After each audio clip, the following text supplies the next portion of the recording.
bonjour. Je suis pas... Comment dire, je ne suis pas du tout sur les réseaux sociaux, ni même YouTube. Je tourne en fait cette vidéo dans ma voiture.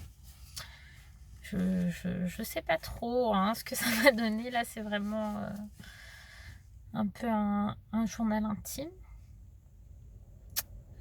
Je vais parler d'un sujet un petit peu compliqué. Je voudrais d'abord c'est juste un petit message aux futures mamans ou aux personnes qui sont actuellement dans une situation difficile émotionnellement parlant.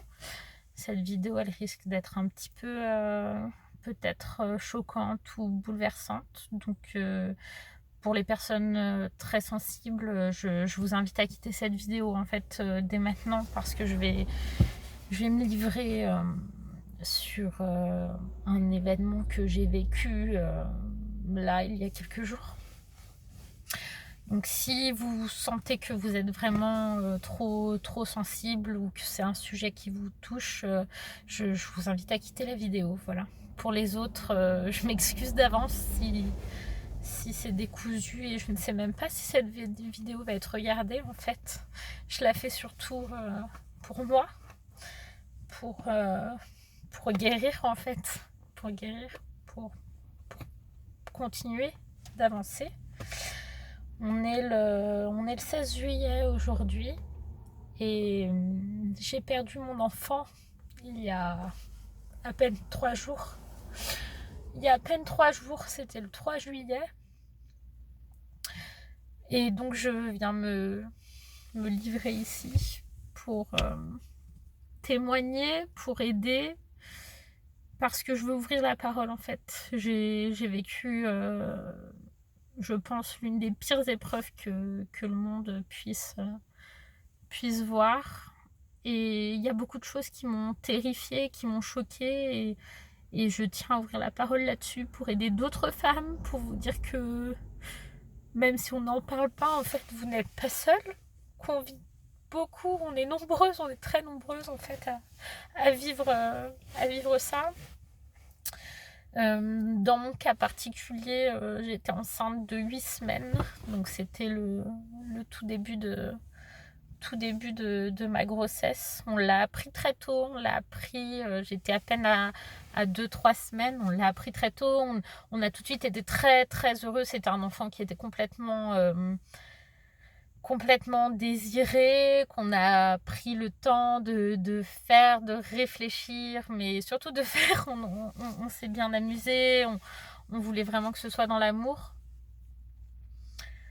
Avec le papa, donc mon compagnon, dont je tairai le nom parce que voilà, je tiens quand même à garder un peu de privé. On a appris que j'étais enceinte, ça faisait à peine 2 semaines. On l'a gardé pour nous, mais très très peu de temps finalement. On avait vraiment envie de partager cette bonne nouvelle avec nos proches, nos familles, nos amis très proches. Et ça nous a rempli de joie, ça nous a rempli de bonheur, ça nous a beaucoup rapprochés. On a appris beaucoup de choses sur nous. J'ai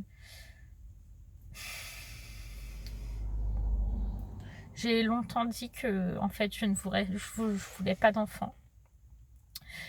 Et ça a tout changé. Ça a tout changé. Ça a tout changé et ça m'a changé profondément. Et aujourd'hui, c'est très difficile. C'est très difficile. Il y a beaucoup de choses auxquelles je ne m'étais pas préparée. Je savais qu'il fallait avant tout ça que je règle certaines choses avec moi-même par rapport à mon passé, par rapport à des blessures non guéries. Je pensais avoir terminé le travail, et là, ça m'a pété au visage, quoi, vraiment, quand en fait tout ceci est arrivé. Je voulais parler de l'accueil que j'ai eu à l'hôpital en fait. J'ai eu à ma 4e semaine un examen gynécologique, un suivi sage-femme, quoi, premier rendez-vous, hein, qui s'est très bien passé. En fait, j'étais très stressée parce que j'ai subi quand j'étais plus jeune un peu des violences obstétricales à l'hôpital, mais on parlait pas de ces sujets-là. C'est pareil, un peu, enfin, ça c'est quelque chose qui me terrifie et que je trouve vraiment grave, c'est que quand on a 18 ans et qu'on va passer un examen gynécologique parce qu'on n'est pas bien et que on se moque de vous, on vous prévient pas, on vous déshabille comme si vous étiez un simple numéro, ça a été terrible. Donc j'ai été longtemps traumatisée par tout ce qui était examen gynécologique et j'ai jamais voulu en faire. Là, étant enceinte, en fait, je me suis dit que je voulais justement guérir cette blessure et prendre le temps de m'occuper de moi. Et de toute façon, il le fallait, en fait, pour mon enfant, il le fallait. Et donc j'ai subi donc cet examen avec ma sage-femme, enfin subi, c'est pas subir le vrai terme, hein, c'est juste j'y suis allée et j'ai été, elle m'a demandé l'autorisation, ça a été fait vraiment dans les règles de l'art. J'ai eu quelques petits saignements à la suite de cet examen, donc c'était un frottis, c'est tout à fait normal, hein. Après un frottis, on peut avoir, si vous êtes très jeune et que vous ne le savez pas, vraiment il ne faut pas vous inquiéter, hein. Lorsqu'on fait un frottis, c'est possible d'avoir un petit peu de sang après, même lorsqu'on est enceinte en fait. Donc vraiment, elle m'avait bien rassurée, elle m'avait dit qu'il n'y avait pas à m'inquiéter. Je suis rentrée chez moi, j'ai paniqué complètement paniquée. J'ai passé 2 jours à pleurer. Je croyais que je perdais mon bébé, alors que pas du tout. Pas du tout. Au bout de quelques jours, je me suis rassurée et en fait ça allait. J'ai commencé à acheter des petites choses. J'ai choisi la marraine. Elle m'a offert un petit bola, donc c'est une petite boule autour d'un collier qu'on met et qui fait du bruit pour celles qui connaissent pas. Et c'est un tout petit un bruit de clochette en fait. Et donc voilà, c'est très mignon et on dit qu'en fait ça sert à calmer bébé après en fait, que lorsqu'il est né, on peut par exemple lui fixer son bola sur son doudou et quand on le bouge près de lui, ça lui rappelle quand il était dans notre ventre et ça lui emmène un peu d'apaisement, on va dire. Donc voilà, on commence à bien s'imprégner des choses, à être de plus en plus heureux en fait.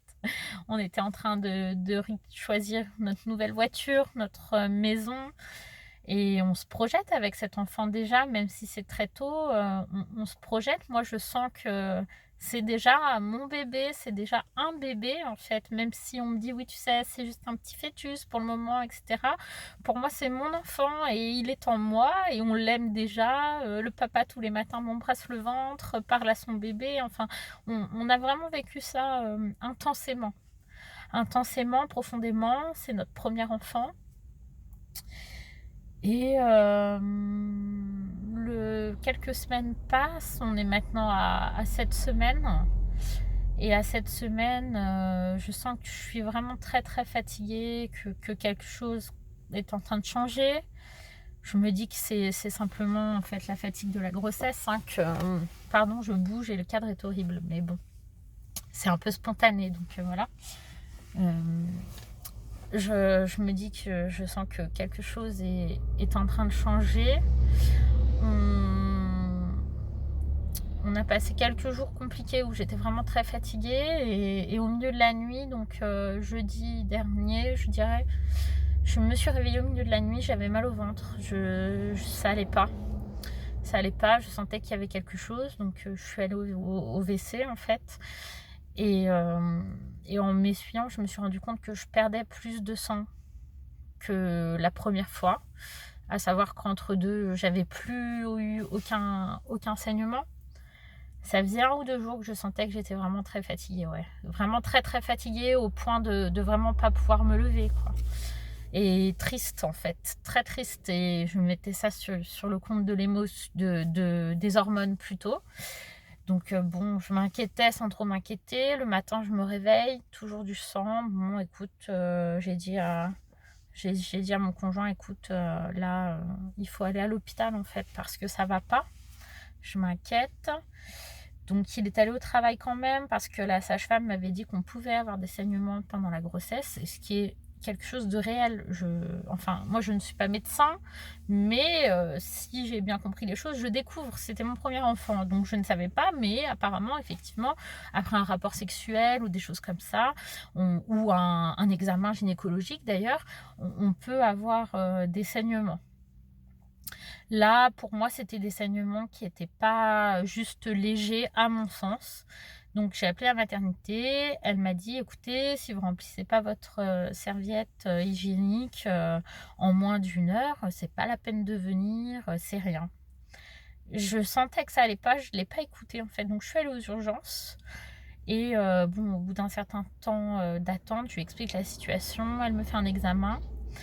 À savoir que je vais le voir la semaine suivante en fait à mon échographie de datation. Et du coup elle m'a fait une échographie, j'étais toute seule. Donc là j'ai vu mon bébé pour la première fois dans son petit appareil. Là j'ai vu la petite poche, il était tout petit dedans et c'était magnifique, c'était le meilleur moment de ma vie je pense. Je n'oublierai jamais ça, c'était vraiment très beau. Et donc, pardon, je suis un petit peu émue. Elle a appuyé sur un bouton, elle m'a dit écoutez, et là j'ai entendu son petit cœur battre en fait. Donc c'était magique en fait. Et là, même si on sait qu'on est enceinte, quand je l'ai entendu, j'ai été remplie d'amour vraiment d'un coup, comme si toutes les blessures du passé avaient disparu en fait. Et voilà, ça m'a rassurée, sans trop me rassurer quand même, parce que je lui ai bien demandé ce sang, est-ce que c'est normal? Elle me dit oui, pas de problème, vous inquiétez pas, votre bébé va bien, c'est normal, on doit vous rassurer. Elle a été formidable, d'une douceur extrême, enfin vraiment une gynécologue qui était dans l'humain, vraiment, vraiment très gentille et attentive vraiment. Elle n'a pas minimisé en fait mes ressentis, vraiment elle a été très très à l'écoute. Je repars de l'hôpital très, très contente et épanouie d'avoir entendu mon bébé. Toujours un petit peu inquiète quand même d'avoir ces saignements. Je ne suis pas rentrée chez moi, mon conjoint m'a rejoint et après ça on est parti en fait chez ma belle famille qui vit en montagne pour être à l'air frais et se reposer en fait, parce qu'elle m'a dit de me reposer, que ça allait se calmer d'ici quelques jours, etc. Notre doctoresse généraliste m'a mise en arrêt de travail pour que je me repose. Et elle m'a dit de surveiller. Elle a été très douce. Elle m'a dit que ça irait, que ça pouvait arriver, mais que si je sentais que ça n'allait pas et que ça durait trop longtemps, à mon sens, qu'il fallait que je retourne à l'hôpital. Et donc un jour est passé, le samedi, puis le dimanche matin, j'étais pas bien, j'avais pas le moral. On devait partir à un repas de famille et j'ai dit que je n'irais pas. En fait, j'ai dit que je n'irais pas. Et du moment que j'ai dit que je partirais pas, j'ai été dévastée complète. J'ai pleuré, mais pleuré du matin jusqu'au soir, sans me l'expliquer. Alors j'ai échangé avec plusieurs amis qui sont très éveillés, je dirais ça comme ça, très, très éveillés, qui sont dans le respect énormément et dans le dialogue et dans la recherche et l'analyse du soi. Et on a échangé beaucoup sur divers sujets. Je pensais que j'étais aussi mal et que j'arrivais pas à croire que j'allais bien à cause de blessures anciennes, alors que je savais en fait que j'allais mal et que là je pleurais déjà mon bébé en fait. Je savais que j'étais en train de le perdre au fond de moi, je le sentais. Je sentais que ça n'allait pas, j'arrivais pas à essayer de relativiser, j'avais beaucoup de douleurs dans le ventre. C'était terrible en fait, c'était terrible. Et puis déjà j'étais seule, mais même s'il y avait eu quelqu'un à côté de moi en fait, aucun mot ne pouvait me réconforter, vraiment aucun mot. Donc voilà, la journée passe, la nuit passe et le lundi matin donc je me réveille Et là, je le sais encore plus et je dis à mon conjoint, écoute, là, on va à l'hôpital maintenant. Donc on est partis tous les deux. J'ai été reçue aux urgences maternité. Ils ont refusé que mon mari vienne avec moi. Je savais qu'on allait me faire un examen et je savais que j'allais avoir la réponse officielle de ce qui se passait. Je suis désolée, je suis très fatiguée, j'ai beaucoup de mal à dormir et du coup j'arrête pas de me tripoter, de me triturer. C'est pas facile de se remettre dans tout ça, mais je sens que ça va me faire peut-être un peu de bien, un peu d'apaisement. Donc j'arrive à l'hôpital et je rentre seule. On me prend en charge au bout de 2 heures. Je crois, ouais, 2 heures à peu près. Une petite infirmière se rend compte que vraiment je vais mal et elle décide de me mettre dans une pièce seule à part parce qu'en salle d'attente il y avait beaucoup de femmes enceintes, hein, ce qui est normal. On est aux urgences maternité et c'est très beau et à la fois c'est très dur quand on sent que nous ça ne va pas. Donc sans que je lui dise, elle a décidé de me mettre à part. Je remercie d'ailleurs cette infirmière. Je ne sais pas si un jour elle tombera sur cette vidéo, mais je la remercie pour cette petite ascension parce que j'avais besoin d'être seule avec mon bébé en fait. Et donc on est à 2 heures plus tard et la gynécologue vient me chercher. C'était une interne, donc elle arrive, je sens qu'elle a le visage fermé, vraiment fermé, vraiment, je la sentais très agacée, très, très énervée, j'arrivais pas à comprendre ce qu'elle avait. Donc elle m'installe et je lui explique que je suis venue la semaine d'avant. Je suis venue la semaine d'avant pour des saignements, que les saignements ne se sont pas arrêtés, que j'en ai toujours beaucoup à mon sens. Toujours là. Et vous remplissez votre serviette? Non, je ne la remplis pas, mais j'ai beaucoup de sang quand même. Je sens que ce n'est pas normal. Ça ne va pas. Ça fait plusieurs jours que j'ai mal, que je ne suis pas bien. C'est pas juste des douleurs ligamentaires, c'était vraiment douloureux. Et là, la douche froide en fait. La douche froide, elle m'a littéralement engueulée. Oui, mais vous comprenez, on va pas vous rassurer toutes les semaines, on n'a quand même pas que ça à faire, il faut que vous deveniez adulte, j'ai 25 ans quand même, hein. Il faut que vous deveniez adulte, vous êtes enceinte, il faut prendre vos responsabilités, ça va durer 9 mois, il faut vous habituer, il faut prendre confiance, enfin vraiment, mais tellement peu empathique, tellement froide et méchante en fait, juste méchante. Elle n'a pas pris du tout en considération que je ressentais que ça n'allait pas. Je veux dire, c'est mon bébé, il est en moi. Je pense que je le sais quand il y a quelque chose qui ne va pas. Et enfin, je pense que pour les mamans, je pense que vous voyez de quoi je veux parler en fait. Pour celles qui ne sont pas encore mamans, je pense que le jour où vous le serez, vous comprendrez. Même si je le suis plus, enfin, je sais pas vraiment ce que je suis là pour le moment, c'est un peu trop frais. Et donc elle m'engueule, moi je suis dévastée, je m'excuse, je me suis excusée, je regrette tellement, je me suis excusée d'être venue, je lui ai dit je suis désolée, je sais que vous avez des urgences plus graves, mais là vraiment j'ai vraiment un très gros doute, je sens que ça ne va pas. Et là elle me dit bon bah on va vérifier puisque vous insistez, on va vérifier. Déjà très énervée. Je me mets sur la table en fait, je passe par les toilettes, toujours énormément de sang, même plus que chez moi. Je m'installe sur la table, elle me fait un examen, un premier examen avec un ustensile, là je sais même plus comment ça s'appelle, je suis désolée, il faut vraiment pas me prendre comme référence pour ce genre de truc. Elle me fait un examen. Et elle me dit bah oui effectivement il y a un peu de sang, mais bon rien de dramatique. Je lui dis d'accord, ok bon bah je vais vous faire une échographie puisque je vois que vous n'êtes pas rassurée. Et oui je veux bien s'il vous plaît, en fait j'ai même pas à le demander. Donc elle me fait une échographie vaginale bien sûr parce que c'est trop récent et en plus comme vous pouvez le voir je suis un peu dodue, donc impossible de le voir par le ventre, quoi. Donc elle me fait une échographie vaginale et je vois son visage se décomposer. Je vois de la détresse dans son visage. J'ai vu que elle s'en est voulu tout de suite. Et donc j'ai compris. Je me suis mise à pleurer sans même qu'elle ne me parle.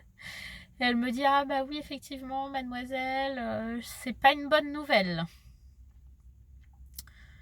Je lui dis: vous êtes sûre? Elle me dit: oui, il n'y a plus de battement cardiaque et la poche est en train de descendre, elle s'affaisse. Donc là, pour moi, ça a été... au fond, je le savais, mais ça a été vraiment terrible. Ça a été terrible.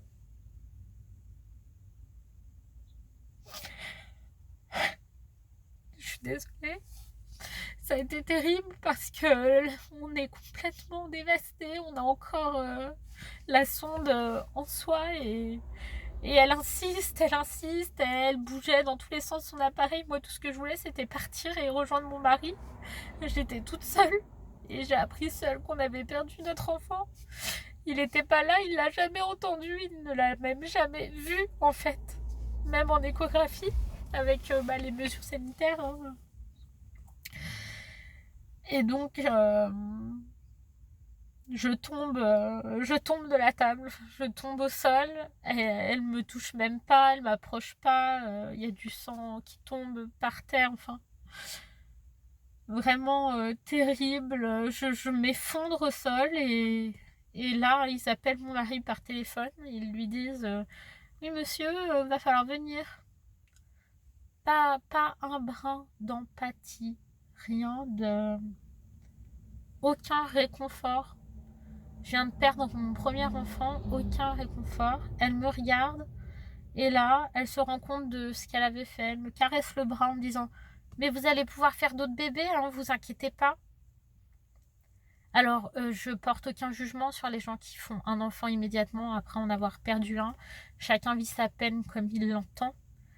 Mais comment on peut dire ça à quelqu'un qui vient d'apprendre il y a 5 minutes qu'il a perdu son enfant à aucune... Enfin, je pense que tout le monde sera d'accord avec moi, quand on perd son enfant, on pense pas bon, alors du coup, je remets quand le deuxième en route. C'est aberrant, aberrant.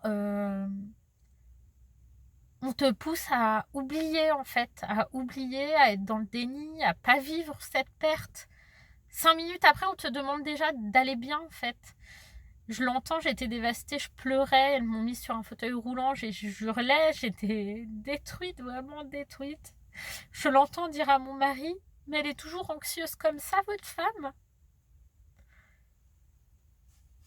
Je comprends pas en fait que ce genre de personne fasse partie du corps médical et encore plus en service de maternité en fait. Je comprends pas.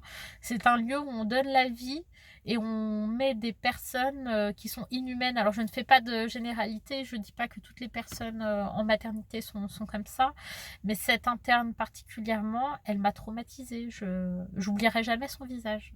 D'ailleurs, si elle regarde cette vidéo, j'espère que ça la fera évoluer, que ça l'éveillera un petit peu et qu'elle réagira autrement avec une autre maman qui a peur en fait. Parce qu'on ne doit pas être traité comme ça, on ne doit pas minimiser nos peurs, parce que j'ai eu peur. Mais c'était pour une vraie raison. Et que ce soit pour une vraie raison ou une fausse raison, si vous avez peur, si vous sentez qu'il y a un problème, allez à l'hôpital. Tant pis s'ils perdent leur temps, tant pis s'ils font des examens pour rien. Tant mieux même, je dirais. En fait, il vaut mieux être sûr que vivre ça seul et qu'on ne vous croit pas, en fait. Et qu'on ne vous croit pas. Parce que ce que vous ressentez, c'est réel et quoi qu'il en soit, il faut avoir un entourage derrière et un soutien médical ou pas, mais quelqu'un qui vous écoute et qui vous croit surtout. Moi, ça me scie. Après ça, elle me dit clairement, bah tenez, maintenant vous allez prendre un cachet, votre bébé est mort. Donc il faut que vous l'expulsiez. Donc moi, je pouvais même pas répondre, hein, mais mon mari lui pose quelques questions quand même. Qu'est-ce qu'on fait? Comment ça se passe? Est-ce qu'on reste ici? Dans quel service elle va être emmenée?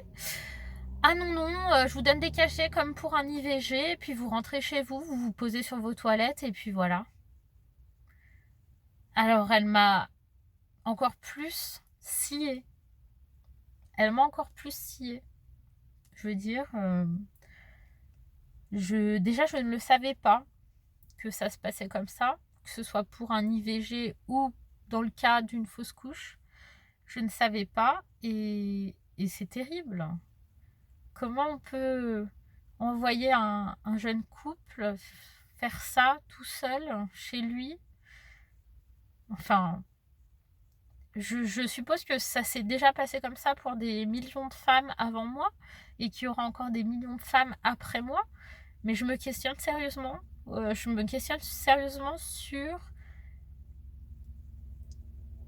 comment. Enfin, vraiment, ça me laisse sans voix en fait. Je comprends pas comment c'est possible qu'aujourd'hui on nous laisse vivre ça. Après, peut-être parfois c'est un choix. Aujourd'hui, je regrette pas de l'avoir fait à la maison parce que voilà, chacun gère comme il le peut. Mais je comprends pas qu'on nous fasse vivre ça comme ça, qu'on nous prenne pas en charge, qu'il n'y ait pas un soutien derrière. Elle m'a donné ses cachets, elle m'a renvoyé chez moi. Depuis, j'ai reçu aucun appel de l'hôpital pour savoir si j'avais expulsé, si j'allais bien, comment moralement je gérais la situation, comment physiquement je me sentais. On n'a aucun suivi. En gros, rentrez chez vous, posez votre truc comme vous le pouvez, et puis après passez à autre chose. On met cette partie vraiment dans un placard et c'est pas normal parce que mon bébé il a existé en fait. Je l'ai perdu, ok, mais il a été en moi, ça a été une vie, il a eu un cœur qui bat, c'est mon enfant et il méritait un peu plus que ça. Légalement il n'existe même pas. Ça me scie, ça me scie. Donc on est rentré chez nous et ça a été très long, ça a été très dur de vouloir prendre ce cachet parce que j'avais vraiment l'impression que j'allais le tuer alors qu'il était déjà mort en fait. Et on a pris le temps dont on avait besoin, on s'est entouré de nos proches et ça a été pour moi la pire épreuve de ma vie. Je lui ai dit au revoir et ensuite en fait, naturellement, on l'a fait ensemble, je pense, naturellement. Naturellement, elle est sortie. Je dis elle parce que j'ai vraiment le sentiment que c'était une petite fille, même si c'était très tôt. J'ai vraiment le sentiment que c'était une petite fille. Et on a pu, du coup, je voulais pas faire ça aux toilettes, donc j'ai fait comme j'ai pu, j'étais dans ma chambre, elle était chez nous et quand j'ai senti que ça y est, c'était le moment, j'ai à peine poussé et voilà, c'était plus, enfin, c'était sorti. C'est très traumatisant et je trouve aussi qu'on n'est pas tous prêts en fait à faire ça seul chez soi, à voir parce que physiquement à 8 semaines, c'est pas encore un bébé avec une tête bien formée, des bras, des jambes. Et moi, je le savais et je l'ai trouvé quand même magnifique et je l'ai aimé dès que je l'ai vu, même avant. Mais on n'est pas tous prêts à voir ce genre d'image et on ne devrait pas, en fait, être prêts à voir ce genre d'image. On devrait nous prévenir, on devrait nous soutenir, on devrait nous proposer du soutien. Et donc, après cela, on a pu... on lui a offert ce qui pour nous était normal, une petite sépulture dans l'intimité, voilà, entre nous. On l'a emmené dans un bel endroit, le premier endroit en fait où on s'est embrassé avec mon compagnon, qui est un homme formidable et Heureusement que je l'ai. Je voudrais dire aussi à toutes les personnes qui vivent ça seule, j'ai une amie qui vit ça seule en ce moment, je voudrais leur dire qu'il faut demander de l'aide, demander à être entouré. Aujourd'hui, je suis détruite, je suis dévastée, mais je sais que mon mari me porte et me soutient et qu'il est très fort pour nous deux, même si je sais qu'il est détruit lui aussi. Entourez-vous, ne vivez pas ça seul, c'est très important. Je suis encore sous le choc et j'essaye de me battre. J'arrive à parler derrière mon téléphone aujourd'hui, mais j'arrive même plus à adresser la parole à mon père. J'ai beaucoup de mal à parler à mes proches, en direct en tout cas. J'ai revu personne, j'ai du mal à passer la porte de mon appartement. On a dormi chez des amis depuis plusieurs jours. Heureusement d'ailleurs qu'on les a et qu'elles sont formidables toutes les deux, hein, vraiment des amours. D'ailleurs c'était la marraine qu'on avait prévue pour notre bébé et aujourd'hui on part, c'est d'où les petits vêtements pas très élégants et la voiture pour cadre. On part en pèlerinage, je dirais pèlerinage ou bien randonnée bivouac.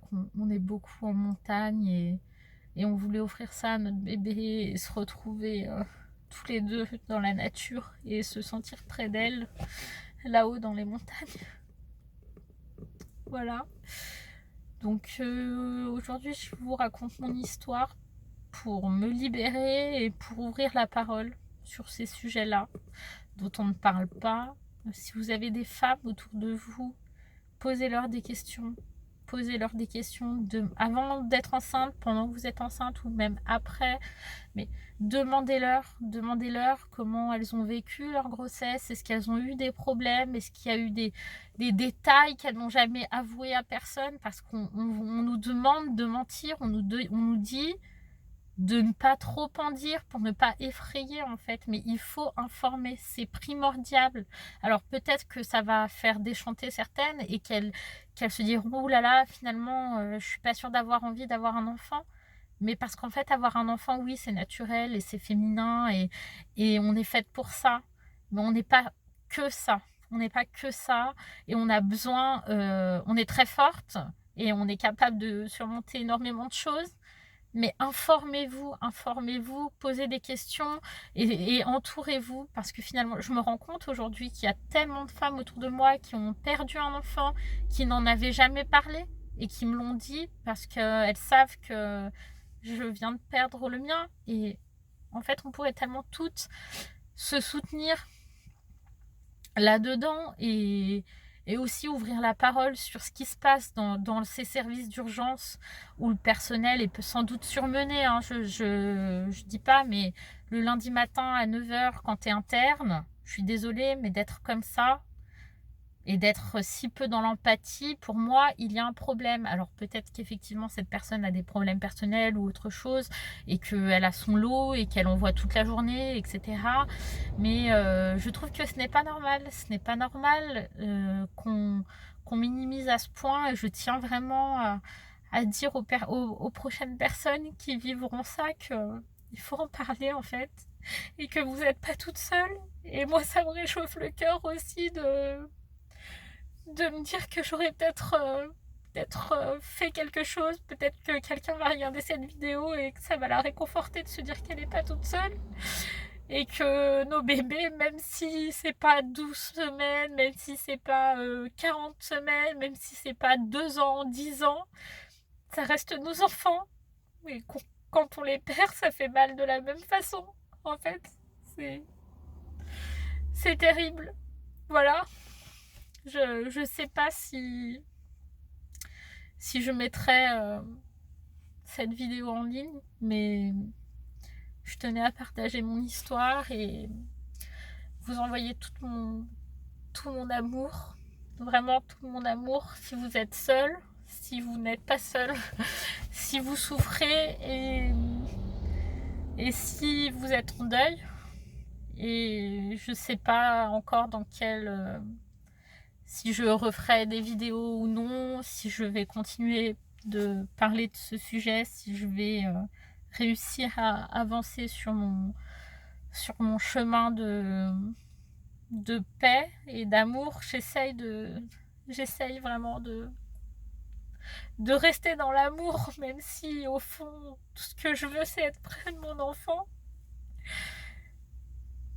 Voilà, s'il y a d'autres personnes qui vivent ça, je voudrais vous dire qu'il faut se battre, et moi ça m'aide en tout cas de me dire que je vais peut-être faire quelque chose. Trouvez-vous un but, un loisir ou quelque chose qui vous réchauffe le cœur, et ne restez pas seul. Voilà.